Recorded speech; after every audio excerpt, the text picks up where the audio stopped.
Before we start this video, do like and subscribe to our channel and not miss on any updates. Hello students, a warm welcome. A lot of students have been reaching out to us, particularly those who are in Bcom, who are joining Bcom or in Bcom, BBA, BMS, similar courses, on what their career plans are. A lot of them say that, we want to actually take up MBA. Okay. Some of them have aspirations of doing MBA in India, some of them want to do abroad, some of them want to do in a tier 1 college, some of them are not sure whether they'll get in a tier 1 college. But keeping all those things aside, I have one very, very specific point for all these Bcom, BBA, BMS students, which is whether you do MBA or not, my suggestion always is do a professional course along with your Bcom, BBA. And I'll give you a solid reason for it as we move forward. So if you are a BBA or a Bcom student, let me split this into BBA, Bcom and BMS. I'll group all of them under the same bucket. Now, if you want to get into HR, if you want to get into sales, if you want to get into marketing, if you want to get into some role in technology, right? There are some tech roles also for non-engineering graduates, okay? So, if you want to do all of these, right, then probably an MBA is required, okay? More than MBA requirement, you don't require, more than an MBA requirement, you don't require a professional course. And when I say professional course, I am referring to these professional courses are not required. However, if you are doing either BBA, Bcom or BMS and your goal is to get into finance, accounting, and some form of, very high-end consulting, then my strong suggestion is you require this. Whereas if you're planning to, get into any of these roles which are not related to finance and accounting, there is no reason why you should waste your time doing CA, CMA, CS, ACCA, CP, all of those are not required. Whereas if your goal is finance, accounting or consulting, when I say consulting here, I'm referring to, McKinsey, BCG or even somebody like EY, PwC, Deloitte, a degree, a professional qualification will actually help you. It will help you a lot. Now, I'll explain the reasons why I'm saying so. See, what happens is, and for you to understand this aspect, right, you have to understand how MBA works. Okay. You have to understand how MBA works. One is entry. Next is placement. See, entry is tough in MBA. Placement is, almost guaranteed in most of the top colleges, okay. Placement also here, this refers to tier 1, then you have others. In tier 1, placement is super, everybody gets placed. Here, that is not the case. It is very tough. In others, placements are actually tough. You have to understand both these aspects before you take a call on why you don't want to do a professional. You have to understand both these aspects before you decide that you don't want to do a professional course. Because if you are choosing an alternative saying that, I don't want this, but I want to be in finance, hence I want to do an MBA, when you're making that call, you need to understand these two aspects very, very clearly. So, the first aspect, let me get into it, is entry. Right, we will cover the placements aspect second. When you have an entry requirement into specifically tier 1 B schools, what are tier 1 B schools? You have B schools like, IIMs. Okay, old IIMs, original IIMs, A, B, C, L, K, I, they call black key also, okay. Then you have ISB, then you have XLRI, then you have MDI, then you have SP Jain, then you have FMS, you have IIFT, then Jamnalal Bajaj, then MDI is done, then probably NMIMS, probably, okay. These probably, this is tier 1, then again within this you can do subgrouping, but largely I will say these are tier 1 from an Indian context. And I'm looking purely from an Indian context. See, if you have to get admitted into any of these colleges, any of these B schools, the B schools also have a reputation. What is a reputation? They want to place everybody. They want to get people good jobs. They want to get people good salaries. And there is a lot of competition for entry into these B schools. So what is it that the B school does? B school, when I say B school here, I am referring to this tier 1 B schools. They look for placeable candidates. Placeable candidates. Candidates for whom they don't have to put effort to place them. So, top IIT and rankers, people who have other professional qualifications which make them a good placeable commodity or a product. I'm sorry for using the word commodity product, but think of it as some, think of, because there are so many students, right? I'm using that word. If they have a qualification like CA or CS or CFA or CPA, it is far easier to place them, even if they are from top B schools, okay? It is far easier to place them than placing just a BBA, Bcom or a BMS guy. So what I'm referring to is BBA plus IMA or BBA plus CA plus IMA. Okay, Bcom plus IMA or Bcom plus CA plus IMA, right? Who is easier to place for IMA? Or if not IMA, let us take some SPJN or IFT or Gemini Bajaj. For everybody, it is the same problem. See, because even in IIMs, there are people who don't get placed on immediately. Largely 95% of the people get placed, but there are the last 5% who have to compromise something. And this is a reality. Even in ISB it happens, XLR it happens, MDI, everywhere it happens. Right. So they will look for people who are placeable. They will look for a placeable commodity. And how will they get a placeable commodity? Especially with just a degree of 2 years or 3 years with zero work experience. If you are a BBA, fresh BBA graduate, unless you are university gold medalist, or you were studied in college like SRCC or any of those places where you're top of the batch, you are not necessarily a easily placeable commodity. Right. So they will look for two things. Not two actually, they will look for 3 things for placeable candidates: other qualifications, ACADS, past ACADS, okay, then experience. So if you are just a BBA candidate with zero experience, very unlikely, unless you are a university gold medalist, to get into any of the top colleges. See, even this is in addition to your CAT, then ZAT or whatever scores, then this is in addition to your interview, this is in addition to your GD, all of these.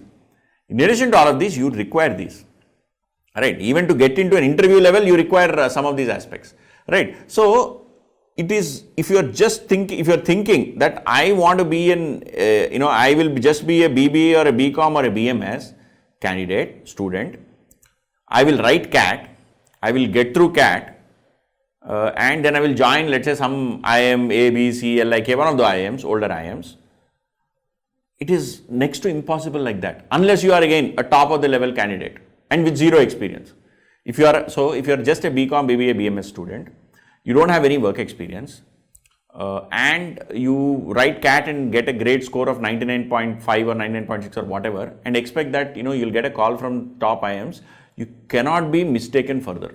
Meaning, a lot of people in the last couple of years have not got calls from IIMs, either because of work experience, either because of poor ACADS since class 10 or class 12, or because of the reason because they are not placeable candidates. Okay, so you have to make yourself placeable with a Bcom, BBA or BMS degree, even if you want to get into an IIM or any of the top B schools, by adding an additional degree. You have to add an additional degree yourself. Right. Now, this works in 2 ways. How? If you get an additional degree, and this is specifically for people who want to get into finance, accounting, consulting from a BBA, Bcom, BMS background. Okay. This is very, very specific. I am looking at a very, very niche segment. But this niche segment itself, there are a large number of people. Okay. So, you necessarily have to do this course, in my opinion, because it gives you a greater chance for entry. Why entry? Because they will look for candidates who are placeable. They will look for candidates who are placeable, and even genuinely also, placement works out for you if you have additional degrees. This is why I recommend that if you are a Bcom or a BBA or a BMS student and are planning to make a career in finance or accounting, 100% do another course. Some of you may like CA, some of you may not like CA. Don't do it. If you like it, do it. Otherwise, don't do it. Some of you may say, sir, I want to get into financial markets. Do CFA or do FRM. Do something that adds weight and value to your resume. Okay. Some of you may want to, do course like ACCA or CMA US or CMA India. Right. If you are purely in an accountant mode, then probably CPA US may work out for you, in which case this MBA may or may not be necessary also.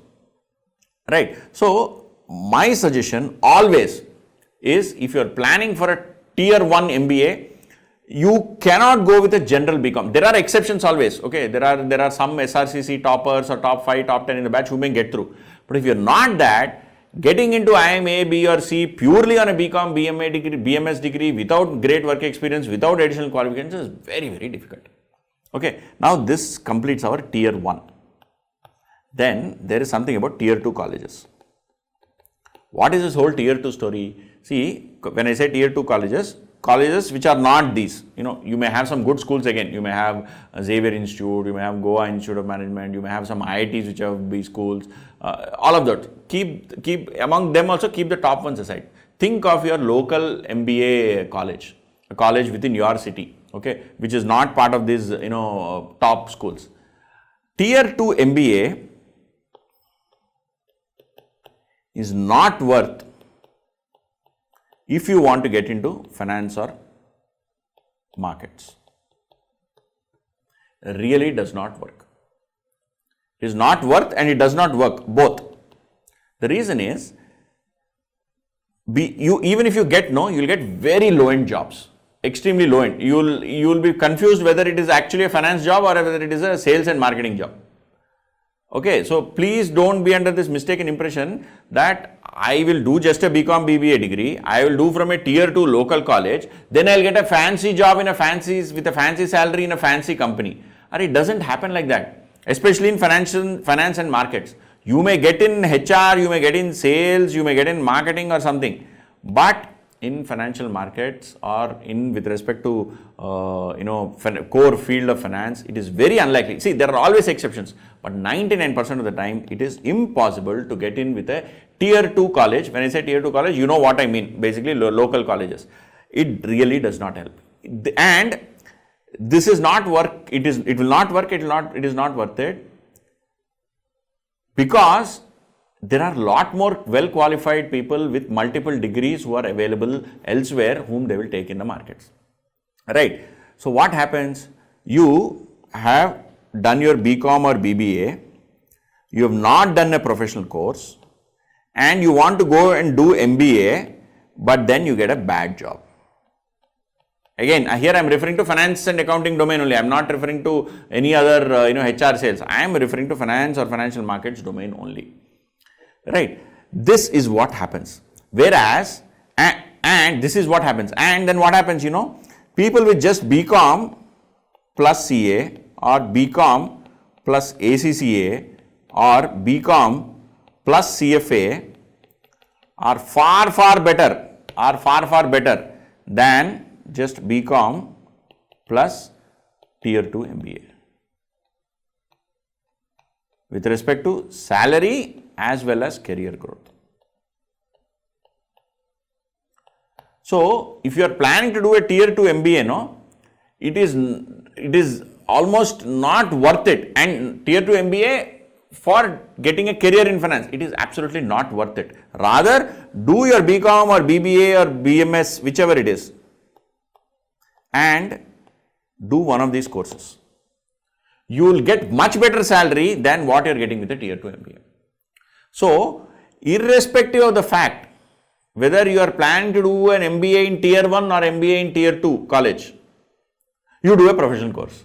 Correct? See, if you are going to do in tier 2 MBA, if you are going to get a score, if you are going to join a tier 2 MBA college, anyway these 3 degrees will give you much better salary than a tier 2 MBA college.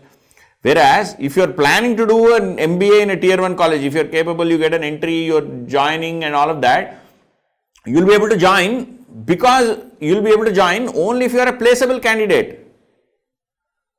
You have to be placeable. For you to be placeable, you need more than 1 degree. Your Bcom BMS degree will not be sufficient. Again I am repeating, there are exceptions. Please don't take that one exception and make it a rule. Even in my ISB batch, in a batch of 420 people, there were some 30-40 CS. But there were only 2 or 3 just Bcom students. So please don't keep in mind that I will just do Bcom, somehow miracles will happen in life. No, it will not happen. You have to do a degree, and my suggestion, depending on your interest, do either CA or CMA India, CMA US, do CS, CFA, CPA if you want to become an accountant and go abroad, or ACCA. They will help you irrespective of the fact whether you are going to get into a tier 1 MBA or a tier 2 MBA, they will actually help you in your career. Right. I hope I have made this abundantly clear. Do a professional course if you want to make a career in finance and accounting. If you want HR, sales, marketing, tech, then all these are irrelevant. This entire whole video is irrelevant for you. Okay, I hope I have managed to add some perspective on why an additional professional course is required for undergrad students in India today. It is required irrespective of the fact whether you're targeting to do an MBA in Tier 1 college, or unfortunately if you're not able to make it a Tier 1 college, it is better than a Tier 2 college MBA. Okay, chalo. Please do let us know how you like this video. Do share, like, subscribe and comment. We'll be more than happy to respond to your queries, and please always ask more queries and we are happy to help. Okay, all the very best.